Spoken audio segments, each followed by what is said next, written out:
तो दोस्तों इस वीडियो में हम नेक्स्ट एपिसोड के प्रीव्यू को एक्सप्लेन करने वाले हैं। नेक्स्ट एपिसोड तो काफी ज्यादा इंटरेस्टिंग होने वाला है। उसमें वांग अपनी बहुत ज्यादा पावर को रिकवर कर लेगा। तो जैसा कि अभी तक के हमने देखा था, वांग जब अपनी सारी पावर को खो चुका था तो बहुत सारे लोग उसके ऊपर अत्याचार करते हैं, बिल्कुल उसको गुलामों से भी बदतर तरह से ट्रीट किया गया था। लेकिन वांग को वहाँ पर एक स्पिरिचुअल एनर्जी से भरा हुआ तालाब मिल जाता है, तो वो उसकी सारी की सारी स्पिरिचुअल पावर अपने अंदर एब्सॉर्ब कर लेता है, जिस वजह से उसको थोड़ी सी ताकत मिली थी। और ताकत मिलने के बाद जितने भी लोगों ने उसके ऊपर अत्याचार किया था वो सबको जान से मार डालता है। बहुत बुरी तरीके से उसने सभी को मार दिया था। इसके बाद तो वांग रुकने का नाम ही नहीं लेता। वो खुद को जितनी पावर उसकी खत्म हुई थी उससे भी ज्यादा स्ट्रॉन्ग बनाना चाहता है और ये काम उसको जल्द से जल्द करना पड़ेगा। तो अब प्रीव्यू के हिसाब से वांग जब आगे बढ़ रहा था तो उसको बर्निंग सोल सेक्ट नाम का एक सेक्ट दिखाई देता है, जिसको असल में सोल रिफाइनिंग सेक्ट भी कहा जाता है। वांग को इस सेक्ट के बारे में ज्यादा कुछ इन्फॉर्मेशन नहीं थी कि ये सेक्ट कैसा होगा, यहाँ पर क्या हो सकता है। लेकिन जब उसने उसका नाम सुना कि इसका नाम तो सोल रिफाइनिंग सेक्ट है और वांग की खुद की जो सोल है वो अभी डैमेज हुई पड़ी है, तो कोई ना कोई कनेक्शन होगा जहाँ पर सेक्ट में कुछ ऐसी चीजें हो सकती हैं जो उसकी सोल को रिकवर करने के लिए काम आ जाए। तो इसी वजह से वांग ने डिसाइड कर लिया था कि वो सोल रिफाइनिंग सेक्ट के अंदर जाकर रहेगा। जाने से पहले सबसे पहले वो अपनी खुद की आइडेंटिटी बदल लेता है, अपने कपड़े वगैरह चेंज कर लेता है, क्योंकि उसके कपड़े फटे हुए बिल्कुल खून से नहाए हुए थे। तो सबसे पहले वो उन सब चीजों को चेंज करता है और बिल्कुल एक नए आइडेंटिटी के साथ वो सोल रिफाइनिंग सेक्ट के गेट के पास आकर खड़ा हो चुका था। लेकिन वहां पर एक प्रोटेक्शन फॉर्मेशन बना होता है। जैसे वो अंदर जाने की कोशिश कर रहा था, चारों तरफ से एक आवाज आती है कि आखिर वो कौन है जो सोल रिफाइनिंग सेक्ट के अंदर घुसने की कोशिश कर रहा है। सबसे पहले अपने बारे में हमें बताओ। तो वांग यहाँ पर उन लोगों को अपना एक अलग ही नाम बता देता है। वो अपना रियल नाम तो बताता ही नहीं कि वो कौन है। वांग उनसे कहता है कि मैं एक नॉर्मल सा कल्टीवेटर हूँ जो खुद के दम पर ही कल्टीवेशन सीख रहा हूँ, तो मुझे आपका सेक्ट ज्वाइन करना है ताकि मैं अपने कल्टीवेशन को और अच्छे से बूस्ट कर सकूं। इससे मेरी बहुत हेल्प हो जाएगी। लेकिन वहाँ के जो एल्डर वगैरह थे वो लोग कहते कि देखो, हम ना यहाँ पर साल में सिर्फ एक ही बार डिसाइपल को सेलेक्ट करते हैं और वो सिलेक्शन का जो काम था वो तो अब निकल चुका है, तो तुम यहाँ पर इस सेक्ट को ज्वाइन नहीं कर सकते, अगले साल आकर ट्राई कर लेना। लेकिन वांग को पता था कि कैसे भी करके उसको यहाँ पर इस सेक्ट तो ज्वाइन करना ही पड़ेगा। यही सबसे आसान तरीका उसको लग रहा था खुद की पावर रिकवर करने का। तो वो उस एल्डर को ही थोड़ा रिश्वत के तौर पर अपनी एक फ्लाइंग स्वॉर्ड दे देता है कि लो आप इसको पकड़ो और इसके बदले मुझे सेक्ट में एंट्री दिलवा दो। एल्डर जो था वो भी यहाँ पर कुछ ज्यादा हाई फाई लेवल का नहीं था, वो भी सिर्फ कोर फॉर्मेशन लेवल पर ही था। तो फ्लाइंग स्वॉर्ड उसके लिए कमाल की चीज हो चुकी थी, इसलिए वो वांग को अंदर एंट्री दिलवा देता है कि आओ बिल्कुल तुम आ सकते हो। एल्डर वांग को सेट के कुछ और रूल्स वगैरह भी बता रहा होता है कि जो भी यहाँ पर अपना नया आया हुआ डिसाइपल कॉम्पिटिशन जीतता है ना, तो उसको कोर डिसाइपल बनाया जाता है। हर डिसाइपल के लिए यहाँ पर अलग अलग गुफा को डिसाइड करके उन्हें दिया जाता है। हर गुफा के अंदर अलग तरह की स्पिरिचुअल एनर्जी होती है। जितना तुम्हारा लेवल हाई होगा तुम्हें उस हिसाब की गुफा मिलेगी और वहां पर जाकर तुम्हें आगे की कल्टीवेशन करनी है। जब तक तुम होने वाले कंपटीशन के अंदर अपने से पावरफुल डिसाइपल को नहीं हराते तब तक कि तुम्हारा पोजीशन चेंज नहीं होगा। तुम्हें अपना लेवल इंक्रीज करना है और खुद को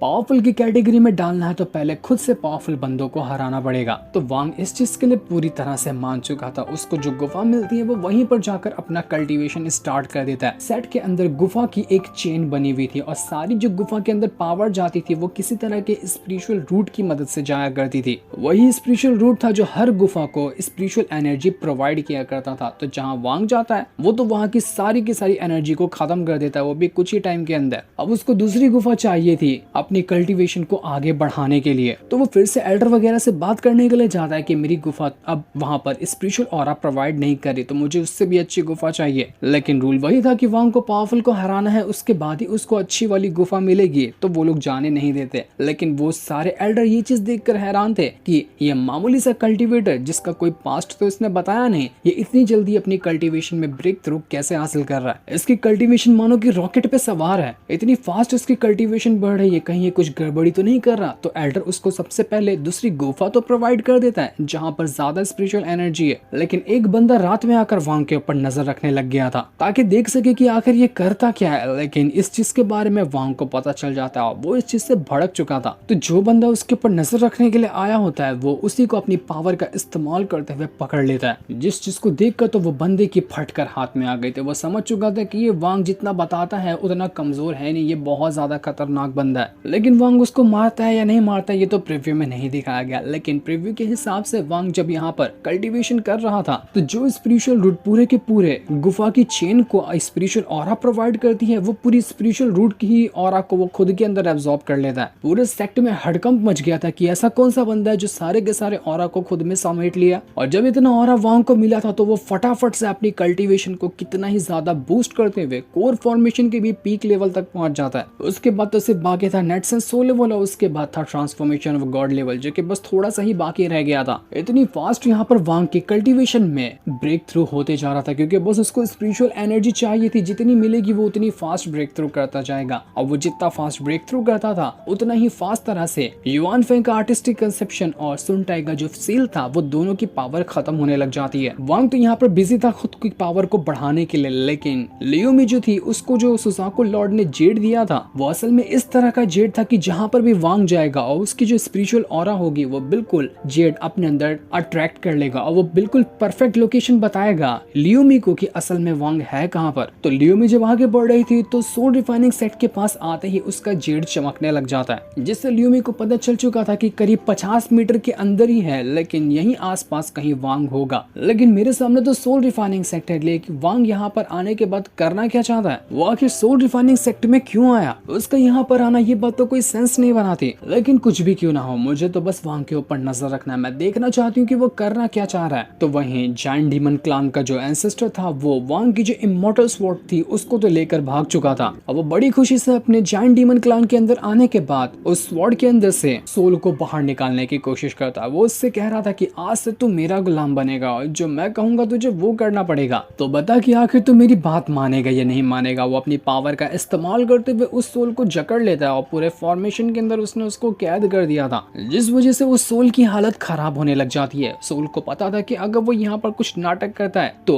वो तो बुरा फंस जाएगा, उसको इंतजार करना पड़ेगा, वांग पक्का आकर उसको बचाएगा जरूर। तो वो भी यहाँ पर झूठी कहानियां बताते हुए उस एंसेस्टर से कहने लगता है कि देखिए मैं ना खुद वांग से बहुत ज्यादा नफरत करता था, वो बिल्कुल गुस्से वाला आदमी है, वो मुझे इतना टॉर्चर करता था जिसकी कोई हद नहीं थी। वो तो अच्छा हुआ आपने उसके चंगुल से मुझे बचा लिया, आप जो कहेंगे मैं आपके लिए वो करने को तैयार हूँ, बस आप मुझे ऑर्डर तो दीजिए। इस चीज से वो एंसेस्टर भी यहाँ पर बहुत ज्यादा खुश हो गया था कि अरे वाह ये तो सोल मेरी बातें मान रहा है। लेकिन सोल का असल मकसद तो यही था कि बस उसको यहाँ पर एक्टिंग करते रहनी है, तब तक एक्टिंग करनी है जब तक कि वांग आकर उसको बचा नहीं लेता। तो वहीं वांग जब अपना उसी सोल रिफाइनिंग सेट के अंदर कल्टीवेशन वगैरह करते हुए अपनी कल्टीवेशन को बूस्ट कर रहा था तो ऐसे ही एक दिन घूमने के दौरान उसकी एक लड़की के ऊपर नजर जाती है। करीब से तो नहीं लेकिन उसको दूर से ही वो लड़की दिखाई दे रही थी और उसको देखकर उसको ऐसी फीलिंग आती है कि नहीं ये लड़की से मैं पहले कभी मिल चुका हूँ, मुझे हल्की हल्की से सिमिलर फीलिंग आ रही है। और वो लड़की कोई और नहीं बल्कि शायद लियोमी ही थी, जिसको दूर से वांग ने देख लिया था कि वो लड़की उसके ऊपर नजर रखे हुए है। इस चीज से वांग यहाँ पर चौकन्ने हो जाता है। साथ ही साथ सेट के अंदर जितने भी एल्डर वगैरह थे कुछ तो वांग से डरने लग गए थे उसकी पावर को देखकर और कुछ तो उसके बारे में जानना चाह रहे थे कि असल में ये वांग है कौन। ये आया तो यहाँ पर खुद को ये बताते हुए कि ये बिल्कुल मामूली सा कल्टीवेटर है, लेकिन इसका पास्ट बहुत भयानक लगता है, इसने जरूर अपनी पावर को छुपा कर रखा हुआ है। तो वांग भी उनसे कहने लग जाता है कि तुम्हें कोई जरूरत नहीं है मेरे पास्ट के बारे में जानने की, अगर तुम मेरे पास्ट के बारे में ना ही जानो ना तो ही तुम्हारे लिए बेहतर होगा, उसको जानने की कोशिश करोगे तो बहुत ज्यादा तुम सबको पछताना पड़ेगा। वांग की पूरी दहशत फैल चुकी थी पूरे सोल रिफाइनिंग सेट के अंदर और काफी दिन यहाँ पर वांग ऐसे ही बिता देता है। करीब 2 से 3 महीने उसके ऐसे ही कल्टीवेशन को रिकवर करने में लग चुके थे, लेकिन फिर भी वो रुकता नहीं। कुछ ही टाइम के अंदर करीब 2 से 3 एपिसोड बाद ही हमें वांग का एकदम बैडेस्ट लुक दिखाया जाएगा, क्योंकि वो जाने वाला है युआन फेंग और जायंट डीमन क्लान के एंसेस्टर से मुकाबला करने के लिए। मुकाबला ही नहीं बल्कि वो उनकी धज्जियां उड़ाने के लिए जाएगा, जिस सीन के साथ ये प्रीव्यू वाला एपिसोड यहीं पर एंड हो जाता है। थैंक्स।